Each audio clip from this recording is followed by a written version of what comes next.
ऊपर उठते जाएंगे। हालेलुया, समझ आए? जितनी समस्या आएगी उतना ही हम ऊपर उठते जाएंगे। हालेलुया। और तीसरी जो बात है, परमेश्वर कब कब हमारे संग रहता है। हालेलुया। देखो 3 विषय हो गए आज, और 3 विषय का सब एक ही वचन है। हालेलुया। जितनी समस्या आएगी उतना हम ऊपर उठते जाएंगे। हालेलुया। और जितनी बार हम समस्या में पड़ेंगे उतनी बार परमेश्वर हमको उठाता जाएगा। और कितना उठाएगा मालूम है? उससे ज्यादा उठाते जाएगा। हालेलुया। मेरे को भी ऐसा ही लग रहा है कि प्रभु मुझे ज्यादा उठा रहा है, अब मैं कुछ ज्यादा समझ पा रहा हूँ, सीख पा रहा हूँ। हालेलुया। मुझे आपको लगता है कि एक बार मैं सीख गया हूँ, समझ गया हूँ, मुझे अब लग रहा है कि मुझे और सीखना है अभी, और प्रभु मुझे सिखा रहा है करके। Hallelujah, hallelujah. लिखा है उसके शक्ति के प्रभाव में क्या बनो। तो उसकी शक्ति है कितना शक्ति है उसका। हम जितना पढ़ लिए, वो अन्य भाषा बोले गिर गए, जितना आप प्रचार किए, लीडिंग किए, गाना गाए, सब हो गया, क्या हो गई शक्ति इससे और। हालेलुया। ये हमारा कई बार ना शरीर का शक्ति रहता है, दिमाग का रहता है, वो भी जरूरी है। शरीर दिमाग बुद्धि भी लगाना जरूरी है प्रभु की सेवा में, लेकिन इतने से काम नहीं चलेगा। खुदा के पास घुटनों में आना पड़ेगा। हालेलुया। वो कहता है, क्या कहता है मालूम है? कहता है प्रभु का दास, तेरा दास कहता है, स्वामी कहता है, कब तेरा दास सुन रहा है। हालेलुया। तो सुनना जरूरी है। कब सुनते हैं? प्रभु के चरणों में बैठते हैं तब सुनते हैं, प्रभु के वचन के द्वारा हम सुनते हैं। Hallelujah, hallelujah. जल्दी हम आगे बढ़ेंगे। यिर्मयाह किताब 1:12 निकाल पढ़ेंगे। यिर्मयाह 1:12 जल्दी फटाफट। तब यहोवा ने मुझसे कहा, हाँ, तुझे ठीक दिखाई पड़ता है, हाँ, क्योंकि मैं अपने वचन को पूरा करने के लिए जागृत हूँ। ओ हालेलुया। मैं अपने वचन को पूरा करने के लिए क्या हूँ? जागृत हूँ। जो परमेश्वर ने आपके लिए बोल दिया है, आपके लिए योजना बना लिया है, मेरे लिए जो बना लिया था, उसको पूरा करने के लिए क्या है? वो जागृत है। हालेलुया। मैं बाइबल पढ़ रहा था उत्पत्ति किताब, जब तो मैं इसहाक के विषय में बड़ा बारीकी से और पढ़ रहा था, मैं ध्यान दे रहा था। थोड़ा तो स्विच ऑफ कर दो। हालेलुया। देखो एकदम जरूरी ना हो, जरूरी कब होती मालूम है? जब बीमार या हॉस्पिटल या कुछ ऐसा, तब उस समय मोबाइल लेके बाहर जाओ तो चल जाएगा। लेकिन बाद में फोन आया, मोबाइल लेके पर बाहर गए तो प्रभु का अपमान होता है, हम निरादर कर देते हैं। हालेलुया। फिर हमारी आशीष क्या हो जाएगी? खत्म हो जाएगी। इसलिए थोड़ा देर क्या कर दो, मोबाइल को साइलेंट कर दो और खुदा की आवाज को सुनो। हालेलुया। जो खुदा आपसे बात करना चाह रहा है, खुदा आपको जो बनाना चाह रहा है, खुदा जो आपकी अपनी योजना को आपके ऊपर पूरा करना चाह रहा है, वो कैसे पूरा होगा? हालेलुया। खुदा कब साथ रहता है? परमेश्वर हमारे लिए अपनी योजना को हमारे घर के लोगों से ही पूरा करना शुरू कर देता है। सुनो ध्यान से। हालेलुया। खुदा की योजना आपके घर के, देखो नूह से परमेश्वर ने बात किया, ठीक है, बात किया, उसके परिवार वालों से बात नहीं किया, लेकिन परिवार वाले धन्य हैं जो नूह के साथ मिलकर नाव बनाने में लग गया। एक ऐसा परिवार हो गया। लेकिन दूसरा एक ऐसा परिवार होता है जो खुदा आपसे बात करेगा, लेकिन आपके विरोध में पूरा आपके घर वाले खड़े हो जाएंगे। हालेलुया। उस दर्शन पूरा मत हो, वो स्वप्न पूरा मत हो, शैतान ऐसे खड़ा कर देगा घर वालों को, दिमाग खराब हो जाएगा। हालेलुया। प्रार्थना बंद हो जाएगी, आनंद खत्म हो जाएगा, संदेह आना शुरू हो जाएगा कि क्यों ऐसा हो रहा है, प्रभु ने तो बोला है, क्यों ऐसा हो रहा है।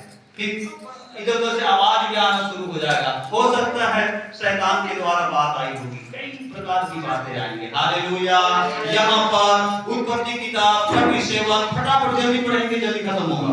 उत्पत्ति 37 फटाफट निकाल के रखेंगे। 37 मतलब 37, उत्पत्ति 37 का 5 फटाफट। यूसुफ ने एक स्वप्न देखा, हाँ, और अपने भाइयों से उसका वर्णन किया। अपने भाइयों से क्या किया? वर्णन किया। सुनो, परमेश्वर ने क्या दिखाया? यूसुफ को स्वप्न दिखाया, अपने भाइयों से क्या किया? वर्णन किया। और जैसे ही उस वर्णन को उन्होंने सुना, है ना, हम पुले बांध रहे हैं, मेरा फूला खड़ा हो गया, तुम्हारे पूरे क्या करने लगे, आज उसको दंडवत करने लगे। उनके भाई लोग समझ गए, अच्छा हम तेरे सामने आके दंडवत करेंगे, वो लोग नाराज हो गए। फिर उन्हें दूसरा सपना देखा, सूर्य चंद्रमा और 11 तारे आकर उनसे क्या कर रहे हैं, दंडवत कर रहे हैं। फिर अपने भाई को बताया, फिर भाई का दिमाग खराब हो गया। उसके पिताजी याकूब ने उसको डांटा, क्या क्या सपना देखता है, मैं और तेरी माता तुझे आकर क्या दंडवत करेंगे। लेकिन वहां लिखा है याकूब ने इस स्वप्न को याद रखा। हालेलुया। भाई लोग है ना भले भूल सकते हैं, लेकिन माता पिता नहीं भूलते। हालेलुया। इस कारण यीशु के उसके भाई लोग क्या रखते थे, बैर रखते थे। पहला कारण ये हो गया। एक और कारण था कि इसके भाई लोग बैर रखते थे, क्या था कि याकूब जो है यूसुफ से ज्यादा प्यार करता था, छोटा बेटा है करके, ठीक है। तो इस कारण से यूसुफ से लोग क्या रखते थे, बैर रखते थे। अब ठीक है ना, परमेश्वर हमारे संग रहता है कब, तो मालूम है जब यूसुफ जो है अपने माता पिता के साथ था, कहां था, घर में था, प्यार में था, अपने भाइयों के साथ था, परमेश्वर उसके साथ था। हालेलुया। लेकिन जब सूखे गड्ढे में उस कुएं में भी चला गया, फिर भी परमेश्वर उसके साथ था। हालेलुया। परमेश्वर छोड़ा नहीं है। कई बार सूखा जिंदगी आ जाएगी, कभी दुख तकलीफ आ जाएगी, प्रार्थना नहीं हो पाएगी, अकेलेपन आ जाएगा। कितने परिवार के साथ यीशु रहता था, लेकिन एक समय आया कि अकेले सूखे कुएं में पड़ा है। उनके भाई लोग और जिसके जान के दुश्मन बन गए, उस समय भी खुदा उनके साथ था। हालेलुया। जब उनके साथ है था तो आपके साथ भी रहेगा। हालेलुया। यस।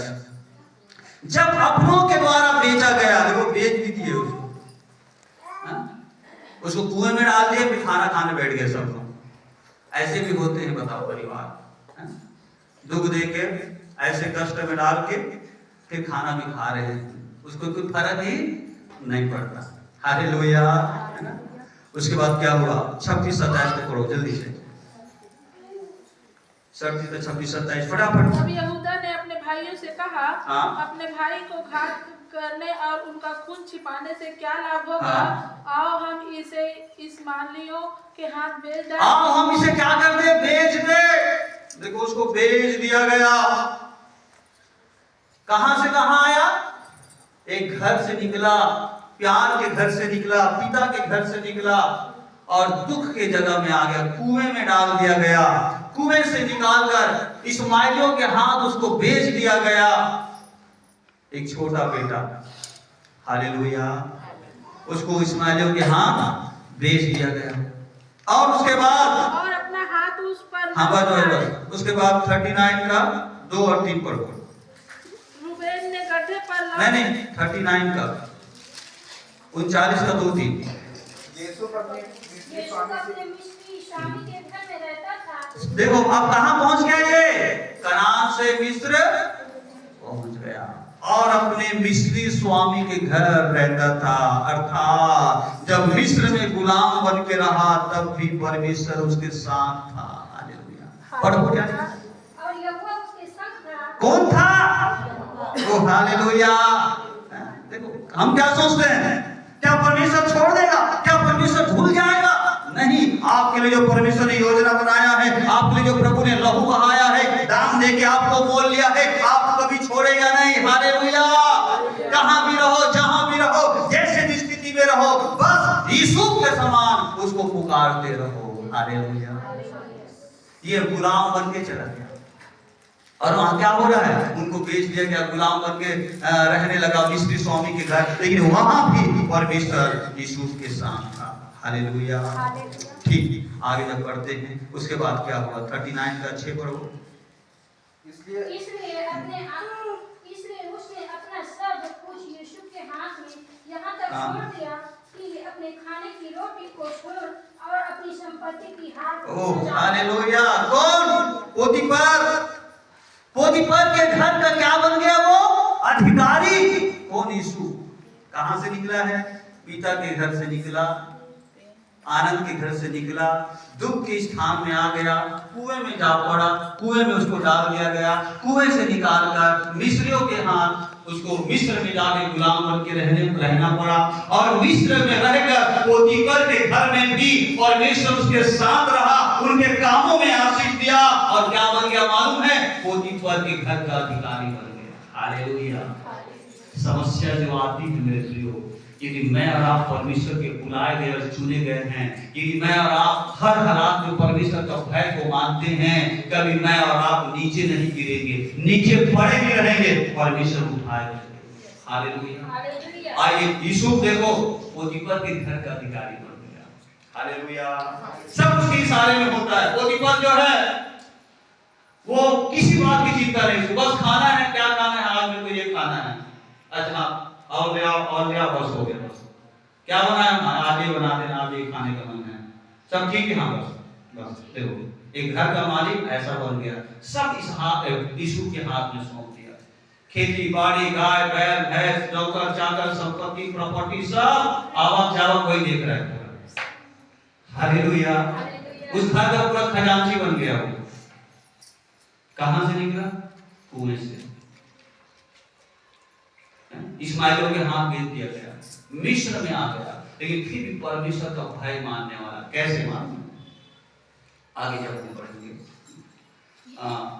8 हो गया उसका, 7 को पढ़ेंगे। इन बातों के पश्चात ऐसा हुआ सुनो कब हुआ? जब यीशु उस घर का अधिकारी बन गया। यीशु एक जवान खूबसूरत लड़का था, और आनंद के साथ वो चल रहा है, तब एक झटका आ गया। सुनो, कई बार ऐसा होता है, प्रभु मैं तो अच्छा चल रहा था, मैं भी ऐसी बोला था प्रभु से, प्रभु मैं तो अच्छा तेरी सेवा गुरु में कर रहा था किराए के घर में, कहां से विपत्ति मेरे पास आ गई कि मैं मरने की